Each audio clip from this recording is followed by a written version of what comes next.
name is Shauna Brown, and I will be the host for this TLC session. We are very excited that you have joined us today. Please welcome our presenters. Hello, good afternoon, everyone. I'm Gina Hernez-Broome. Ballard. And Philip McCready. Yes. And we are faculty and staff at the university, or at Ashford University. So we will go ahead and just get started here. The presentation that we will be giving for the next half an hour represents an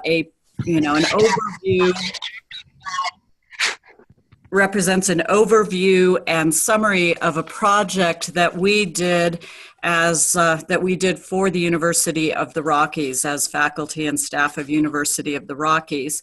And this is a project for the Persistence and Completion Academy, which is part of the Higher Learning Commission.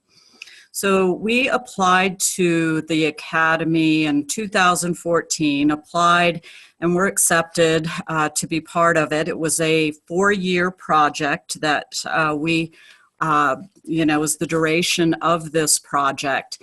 And actually the team that you are seeing now and who is presenting to you came on board about 2 years ago. So we had a complete turnover of the team about halfway through the project.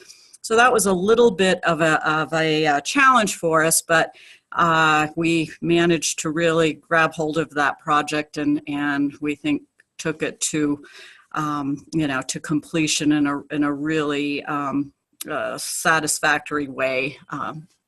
So let me just say a little bit, the project itself, what the project really is about was, in essence, what we did is we, as the Rockies, we had a very robust assessment team. We had lots of data, assessment data. But we really didn't have we didn't know what to do with this data. I mean, clearly we were presenting it to different constituencies, but as far as really being able to use the data and knowing how to present, we realized that we had some gaps. And so our initial thought was, well, let's see what we have. Let's identify gaps that may exist in the data, academically in terms of the students. Socially, by which I mean, did we really know who our students were? Did we really know who this student population is? And then, of course, to identify what our goals were.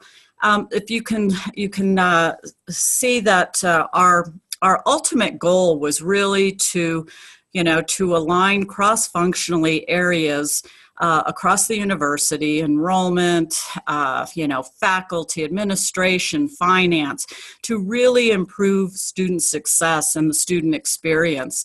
And as a result, increase the likelihood that students will complete and, that we will retain and that they would complete the programs.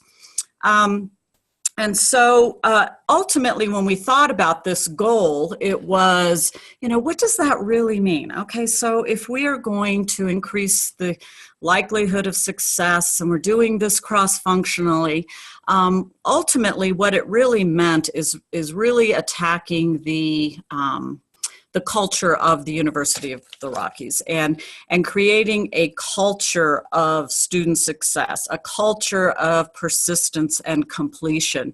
And what would that actually mean? So again, boiling it down a little bit further, we decided that the best way to approach the project was really by putting all of this data that we had into context. And by that we mean, who are the students? Knowing thy student is kind of the tag name we came up with. Know who our graduate students are. And really, as we say here with the strategic goal, building that marriage between the data and organizational systems that we could then, turn around to increase the student experience and ensure that our students were successful and learning. So our project approach, again, was to, in knowing thy student, we felt we would be able to better connect and deepen the relationship between the faculty and the students, creating a much more personal interaction, especially for our students in the first course, and also some actionable kind of real-time, short cycle turnaround interventions that we could implement to ensure that our students could, would be successful and would persist beyond that first course. And that's what you see with this check-in and early alert.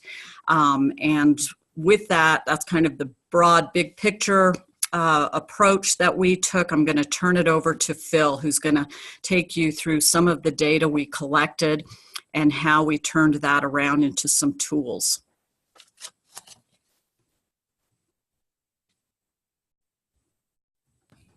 Thank you, Gina. That's so just moving on to this data aspect. Our improvement approach was very systematic. So we're looking at systems both from a data side, but also from a support side, and looking how we could integrate these two pieces together to really get two types of value. The value in the connection with a student, especially with faculty, and the relationship aspect. And then on the back end, to be able to get data to see what new patterns and insights we could generate. So this little diagram here shows that we really started with a literature review about persistent science. That's what helped us develop a number of new tools that would provide new sources of data, new sources of actionable insight. We were very much looking at how to be just in time so that we could do, as Gina was saying, short cycle improvement, see what was working. And with that, I'm going to talk a little bit about our approach to developing some of these tools. Now, the first sets of tools we created really was how to bring our existing data together in a way that would give this picture of 360 performance. And how can you show that and make it meaningful to faculty so that faculty and leadership could really have conversations about performance and performance trends? And so what you're seeing here is a representation of a 360 performance report. It starts with summary learning lines in the top chart, so you can see where critical thinking is performing, how writing skills are performing, and that's been one of our challenges, to be able to see that we're really tracking on learning outcomes. At the same time, we created new outcomes related to retention and students being on track, off track, or coming back on track, so that we could track those numbers quarterly and we could see that pattern. The third piece is we really looked at our end of course survey information and looked to group those into clusters of factors that we could see new patterns.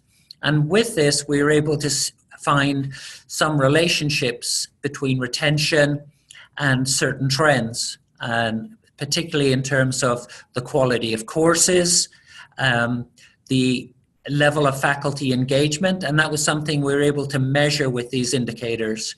And we could also drill into this because the data is in a data warehouse. We could drill into see what was happening in different quarters. So moving on, one of the first pieces we really need to create was Know Thy Student. And this was very powerfully influenced by this work of Hirschman and his idea of voice, student voice, how to bring that voice to the fore and how to connect the voices of students very early on with their instructor.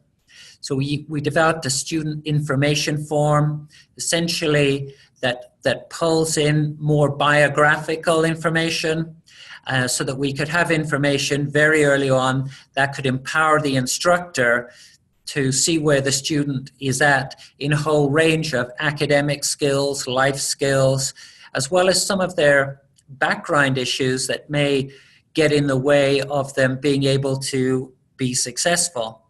Here's the kinds of questions that we developed, refined it down to, so that we could identify some of the critical challenge areas that we want to get towards the root cause factors. And things that were coming to the fore were students with low levels of exposure to the field based on their occupation. That was a factor that we find in research that tends to lead students to fail in higher numbers. Time management, money management, and the high pressure commitment that students have in terms of their dependents, the age of their children, their work commitments. So we were able to get this richer picture that you just can't get from the demographic information we've typically had available within Campus View. But we were able to blend this data with Campus View and generate richer pictures of what our students are looking for, how they plan to use a degree, and what benefits they're looking for it, and what challenges are worrying them. So this is the kind of information that we felt could really help us develop new intervention approaches. A second piece was we needed to get more timely, and using, there's a survey instrument out of the world of change management called Plus Delta, and we adapted this Plus Delta approach to create this weekly check-in, asking these questions. What is helping you do well in the course this week? What changes could help you do better in the course? And we visualized the information and feedback to the instructors, each instructor, with a word cloud, so that they could get feedback week by week on what students are getting from this pulse, the pulse of the course. And with that, I'm going to hand you over to Kristin, and she's going to talk about how the support systems were changed to fit in with this data. Thank you. The slide that has the super team, lead faculty, and circle of practices. I want to make sure I get to speak to that first. Thank you so much. Good afternoon, everyone. I'm going to walk you through on the focus of the entry point course and how we were engaging faculty in improving the student experience through the entry point course in our master's level programs at University of the Rockies this whole last year. So the entry point super team was created a year ago, and collaboratively through multiple departments, we had people in enrollment, people in advising, people in, faculty members, of course, peer reviews. We had a whole host of things that we were determining who is the best to be teaching our entry point students. We came up with 7 of them, and they all accepted happily. And so they were responsible for teaching the first 3 courses in all the master's degree programs. But we're focusing today on just the one, the first class, which is the diversity course. So anyways, that was the super team. And then they were led by a lead faculty member, and this lead faculty member would do their peer reviews, would check in with them regularly, engage with them in the circles of practice, which I'll get to next. And then if there's any curricular issues with the course or the 3 courses, they would meet collaboratively and decide what would be a best way to fix the issue, whether it's a new textbook or too much work or not enough work, whatever. And then they would select a super team member to revise the course. And next we have the circles of practice. And this was like a Canvas online community, like a course shell, just a standard course shell. And the super team would meet in there asynchronously and very occasionally synchronously, and discuss best practices, what's going well in their course, what's not going well in their course, student issues, anything that they could come up with to discuss to not just build community, but also identify commonalities that they're seeing in this course that they all teach. Next slide, please. The student information form in course 1. Thank you. So Phil explained, we have 2 student information forms, and Phil already explained one of them to you, but mine, other one is very similar. It's just, it goes a little bit deeper because it's for a more serious issue. So what we had this past year at the University of the Rockies was, it was called Act 5000. It was an advisory activity. And it was, the purpose of it is for students who are falling below a 3.0 GPA and at risk for being removed from the university. If they agreed to take this Act 5000 4-week one-on-one personalized class, then they could go back to class once they've finished it successfully. So, but on the form, they would be asked to rank in order of what's most challenging to them to least challenging, a variety of different things like time management, self-confidence as a student, social support, writing, APA, a bunch of different topics or skills. And then the instructor would have that information to go by. But also there was a qualitative piece to the form where the students would discuss maybe why they chose number 1 as their most challenging, or what was going on in their life during the time of the courses that might have contributed to what where the situation they're in right now. So anyways, that is what helped the instructor have the beginning data to go into the courses. The instructor would then go into the retired courses of the student, just 2 to 3 of them, and identify, skill gaps or areas that she thought maybe the student needs extra support. And maybe they are in line with what the student reported, or maybe they're much deeper than that. But this way she has information from the student, information that she found on her own, and she can create a very highly personalized intervention class for that student based on his or her needs. Next slide, please. Okay, so this is the check-in that you just heard about a minute ago, but how this was used for the super team is it was a requirement for the super team to give feedback to the students by reaching out by phone or email or Skype or whatever. But it was also required for students in week 1 to submit the weekly check-in. So you can see the 2 questions. What is helping you do well in the course this week? What changes could help you do better in this course? So those are the 2 questions. That's all that was on the survey, and that's all that they needed. It was just a way to bridge the gap, give the instructor and the student a way to connect early in the course. In this way, the student, if maybe is intimidated to reach out to the instructor, well, he or she has to, so he's going to. And then if they're more timid about reaching out to instructors in general, this is a perfect way to do it, because they're like I said, that's a requirement of them to do that. So, and again, the super team circles back, talks to the student about what the issues are, and moves forward. And then they have a deeper connection earlier on. Next slide, please. All right. So the early alert system is pretty awesome. We've had this for a couple of years, but it's been revised recently. And it's in Canvas in a course, and every course. And it's just a button, like a Qualtrics button you push, you click on, it opens up, and the entry point, super team instructors were required weekly to submit one of these forms for each student who's at risk or experiencing challenges or missing in action or whatever the problem would be. Anyways, the early alert form pertained to advising support, academic integrity, and health and safety. So whatever the issue this faculty member identified with whatever student, they would click on that box and then provide a brief description per student on what was going on. And then that would go immediately to that department.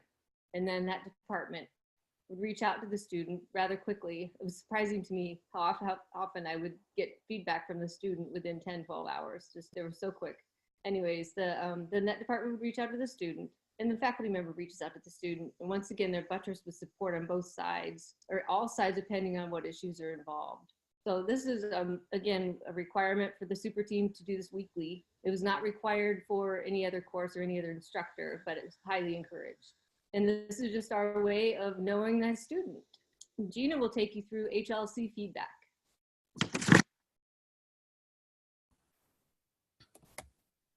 Whoops. There I am. All right, so we would meet with each HLC yearly and receive feedback from them, and then of course they would review our updates and what we had what we had accomplished from the last time we had seen them, and this was some of our final feedback, and we wanted to just put this up to show you, first of all, that we were, it was a successful project, and what the Academy saw as particularly noteworthy about our project. So, I'm not going to read this word for word, but a few things that really stood out for HLC that we continue to receive feedback from or about is the fact that we took a very integrated and systemic approach, as Phil had mentioned.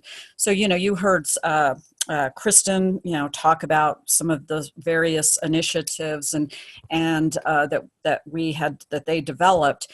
But, it's important to recognize that none of these happened in a vacuum, that they were all very much interrelated, very much dependent on the data that we had focused on and chosen to collect and fed back to the appropriate stakeholders. So it was an integrated, systemic approach. The other piece that we received feedback on was the fact that we had involved so many of our key stakeholders. So we had enrollment advisors involved, we had admission advisors, we had faculty, we had, so it was across the board in terms of who our key stakeholders were and how we involved them. We kept them informed. We received their input about what they thought was important and how they might be able to use the data. So the systemic, and all with the eye to creating this culture of, continuous student improvement. That was something, again, very much emphasized by the Academy is, how can you change the culture so that you are really focused on this across the organization, and it's not just, a few areas that are involved in this retention. And the fact that we actually involved faculty, we were one of the few, we were the only team, which was a little bit mind-boggling, the only team at the Academy that actually had members on the team that were faculty, and they just thought kind of a novel thing that they hadn't seen. So the other thing the Academy is very concerned and focused on is sustainability. So we worked 4 years on this project. How are we intending to sustain the momentum that we have built, and what are our next steps? Again, I'm not going to read these word for word, but ultimately our focus in terms of sustaining and moving this forward, our focus was on the master's level students here. So to really take that to the doctoral programs, and I know our the doctoral college and faculty are very interested and wanting to hear about how we, what we have done and how we can translate and transfer that to the doctoral program. And so it has, and just sharing with the university, what we know about our students and how these initiatives have, helped to help the students in real time. So, and ultimately, again, improving students' experience. And part of that is by eliminating a lot of redundancies we have seen in our system. So that's really it. What you see here now is the team. This was at the Academy when we actually presented our results at the Result Forum. There was, so you see Michael. Michael was a member of our team. He has since moved on. But there I am, Gina, Kristin, and Phil. We had a really nice response to the poster at the session, and that is essentially what you have heard here today. So we want to thank you and answer any questions that you might have.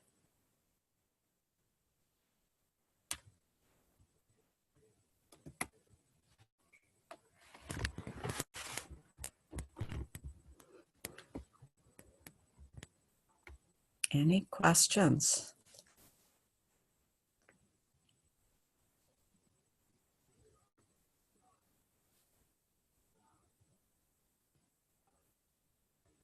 Okay.